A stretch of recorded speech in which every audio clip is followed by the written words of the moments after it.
Well, I'm here to tell you there is some moving and shaking going on in the Indiana Fever organization because they have definitely let go of a player. Now, I know y'all thinking, what does this mean? This means Caitlin Clark return is sooner rather than later. Could that be why we did not see Caitlin come back? I mean, we did not see Caitlin travel with the team this past week. I don't know. The Indiana Fever just made a move that has the entire basketball world talking.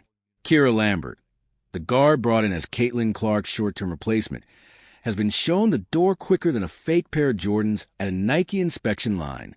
And now, Fever fans everywhere are connecting the dots, and all signs point to one thing: Caitlin Clark's return. Guys, today the Indiana Fever have officially released Kira Lambert, a guard from overseas who Stephanie White signed on a trust me bro recommendation. Somebody who Stephanie White didn't even know existed up until about 8 days ago. Unfortunately for Kira Lambert, her time on the Indiana Fever has come and her time on the Indiana Fever has gone. Best of luck to you and your future endeavors. This isn't your standard roster shuffle. This feels like the kind of calculated move that makes you wonder if the Indiana Fever are playing 4D chess while the rest of the league is stuck on checkers. Cutting someone's replacement before their 7-day contract even runs out isn't about poor play. It's about clearing space. And in Indiana, there's only one name big enough to clear the deck for: Caitlin Clark. Now, why is this move curious? Well, Lambert was on a 7-day deal, so the Fever could just be looking at this break knowing that her contract was going to expire anyway and not wanting to waste her time. But under the hardship rules, as that it has been, put out there and publicized, the Fever only had to release one of the two players between Odyssey Sims and Kira Lambert once Caitlin Clark was back. But one of them was going to have to go once they... If you're enjoying this, make sure to subscribe. Just a week ago, the Indiana Fever were so desperate for a point guard they might as well have posted a help wanted sign for anyone who could dribble without handing the ball to the other team. Enter Kira Lambert, fresh off a strong run in the Greek A1 League, armed with overseas experience, and saying all the right things about faith, blessings, and staying ready for her shot. She spoke like someone who had been preparing her whole life for this chance, crediting God and her faith for guiding her journey. It's a blessing, having the journey that I've had and just, remaining faithful, trusting God and doing the work, and just to see it all come back around and have this opportunity is awesome. What's this opportunity in the NW mean, given all that you've worked to get to this point? Yeah. I mean, it means everything, to, again, just remain faithful and trust the process. It speaks to resiliency, it speaks to faith, and I'm really excited to be here. What's your familiarity, if anything, with this team, with Steph, with how they want to run things? Yeah, I've been watching the W for years. It's the best basketball in the world, so, I've been watching and I've been... But here's where things get interesting. Lambert wasn't just a warm body to fill a jersey. She was brought in because the Fever were bleeding point guards like a busted pipe leaks water. Caitlin Clark was still sidelined with that nagging groin injury. Ari McDonald went down with a season-ending broken foot. Sydney Colson was out with a torn ACL. At one point, it felt like Indiana was one step away from scouting somebody's cousin at the local rec league to run the point. Clearly, Odyssey Sims has played herself into more of a role for the Fever. She got a bunch of minutes in the game on Sunday, 42 minutes for Sims. Lambert didn't play, right? So you can see relative one to the other where the Fever were looking at things from the pecking order standpoint. Now, there's also the Sophie Cunningham injury, but to be honest, I'm not sure how that would impact things unless they felt they needed somebody at that position rather than more depth at the point guard position. They handed Lambert a 7-day contract, basically the WNBA's version of a probation period at your dream job. Only problem? Her trial run barely lasted longer than a TikTok clip. She logged less than a minute against the Connecticut Sun on August 17th, and by Monday, she was gone. Not because she messed up, not because the moment was too big for her, but because a certain superstar might be on the way back. The kind of player who packs 15,000-seat arenas and has ESPN analysts tripping over their words. We just saw the most pointless contract of all time. The most pointless 7-day of all time. Kyra Lambert. They didn't even give Kyra Lambert a page on the WNBA website. I'm not joking. If you type in WNBA.com and you look at the Fever's last game, maybe they updated it because she actually saw the floor. Fever versus Connecticut. Kyra Lambert played a grand total of 4 seconds. She played 4 seconds. It would have been better off just to not play her. Oh wait, it rounded up to 5. They didn't even give her a WNBA page. They did not even give her a WNBA. Here's where Fever fans are breaking out their magnifying glasses and playing detective, piecing together clues like it's a prime-time crime drama. As Indy Star's Chloe Peterson noted weeks ago, the Fever had plenty of flexibility after signing veteran guard Odyssey Sims. If they stuck with Sims alone, no cuts would have been necessary once Caitlin Clark made her return. But the second they brought Lambert into the equation, the math got messy. Somebody had to go when the Queen reclaimed her throne. And guess who got the axe? Not Sims, the 33-year-old vet with 304 games of experience, but Lambert, the same Lambert who was supposed to be the temporary bridge, who talked about dreams, opportunities, and trusting the process. Fever fans, I don't know, we might have some good news. Well, we might have some great news. Cece, my precious Cece, might be returning. Might be. You hear me? Because they just released Kyra Lambert. You hear me? She had 3 ACL tears. So she wasn't good for nothing anyway. She fragile.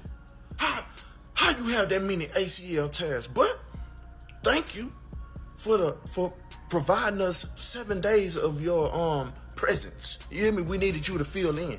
You hear me? Because the GOAT, the greatest of all time, is about to return in due time. Now let's talk timing, because this thing is tighter than a Swiss watch. ESPN recently shifted Caitlin Clark's projected return date.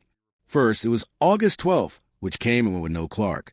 But now they've circled August 26th, the Fever's home matchup with the Seattle Storm. Conveniently, the Fever get a full week off after their Sunday game against Connecticut, the perfect window for a certain superstar to ease back into practice. Even ESPN's broadcast crew pointed out that this exact break is when Coach Stephanie White hopes Clark will rejoin practice, with the understanding she'll need several sessions before stepping back onto court. And right after that break, a back-to-back against Minnesota, and then the highly anticipated August 26th showdown with Seattle. The same stretch ESPN just happens to be spotlighting for Clark's grand return. But we did know that once Caitlin Clark was back, one of the 2 hardship signings was going to have to go. So that's naturally where people's heads were thinking when it was reported on the ESPN broadcast that Clark, the hope was she would return to practice this week with target dates the 22nd, 24th, 26th, those games being thrown out as potential return dates. Now, I don't have any other updates on that. I mean, I took Stephanie White's comments as they hope still she returns to at the regular season a little less confident than the previous. So here's the picture. Lambert gets waived the moment the Fever hit their midseason break. Clark's projected return perfectly lined up for the end of that same break. The team holds on a veteran Sims, but shows the overseas newcomer the door. If that's not orchestrated, then coincidence must be working overtime in Indiana. And the fans? Absolutely volcanic. Social media is flooded with Clark's celebration gifts, countdown clocks, and theories that would make conspiracy boards look tame. The Fever sit at 18-15, clinging to a playoff spot just 2.5 games ahead of ninth place, where elimination lurks. At the same time, they're only 3 games behind the Liberty and 3.5 from the second seed. With Clark back, suddenly the idea of climbing the ladder doesn't seem so far-fetched. But caught in the middle of this storyline is poor Kyra Lambert, who probably thought she was finally getting her big break. After 4 years overseas and a dominant run in Greece's A1 League, she'd earned her shot at the W.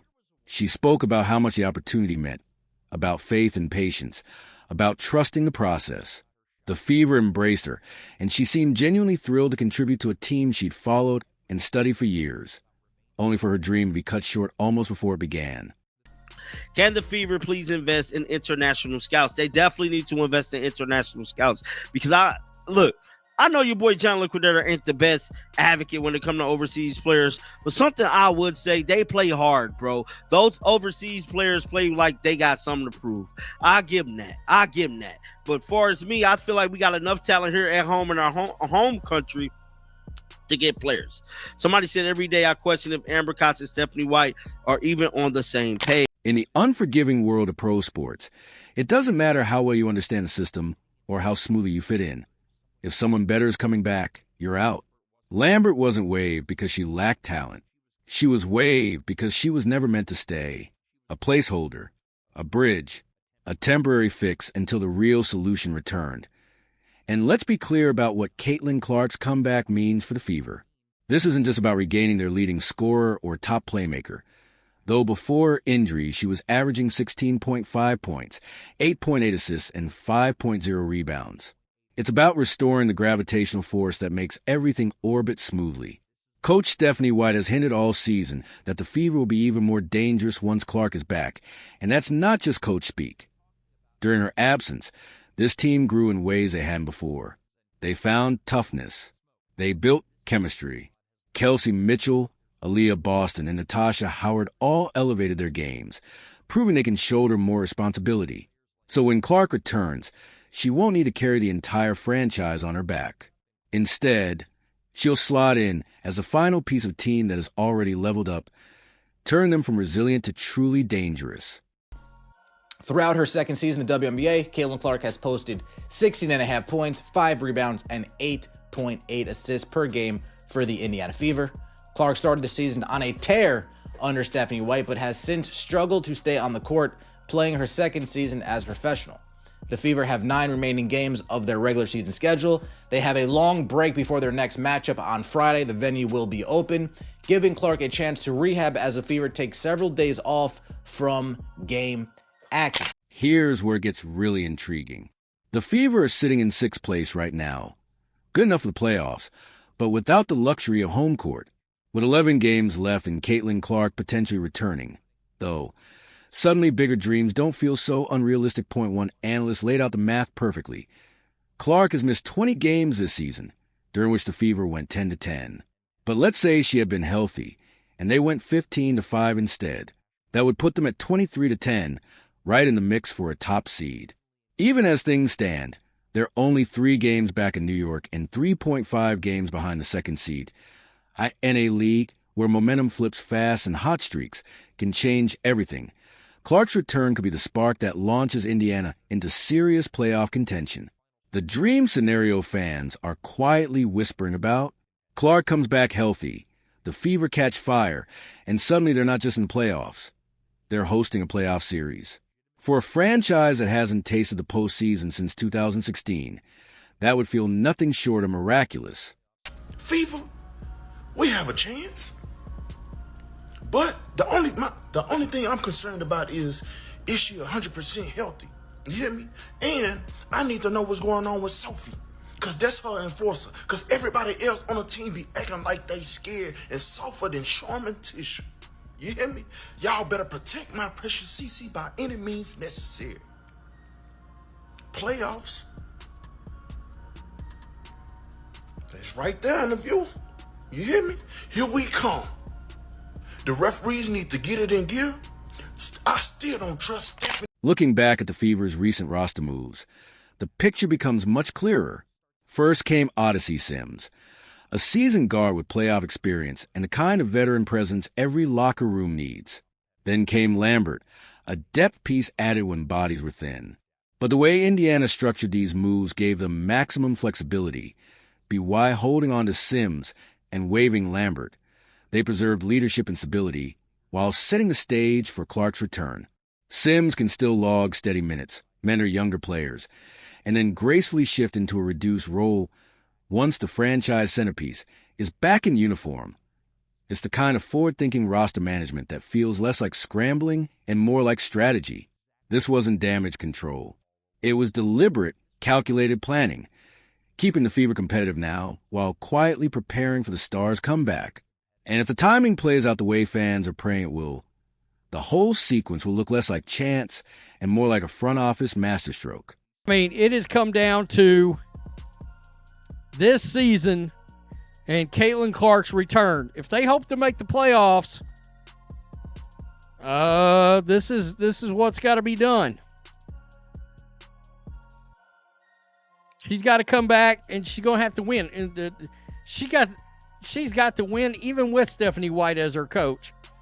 Good Lord, she will be the GOAT if she can pull that off at this point. Picture this. Caitlin Clark comes back healthy for the final 10 games, and the Fever catch fire, winning 8 of them. Suddenly, they're sitting at 26-14 or 27-13 with home court advantage in round 1 of the playoffs. They roll into the postseason with momentum, confidence, and a supporting cast that's been battle-tested in her absence. Is it guaranteed? No. Is it realistic? Maybe. Is it possible? Absolutely. This team has already proven it can compete without Clark, grinding out wins and flashing real potential even while juggling injuries. Add their franchise player back into the mix, and there's every reason to believe they could get hot at just the right time. The Western Conference may be stacked, but the East is wide open. New York and Atlanta are tough, but far from untouchable. A healthy, hungry Fever squad with nothing to lose and everything to prove could become the exact kind of underdog story that makes the WNBA playoffs unforgettable.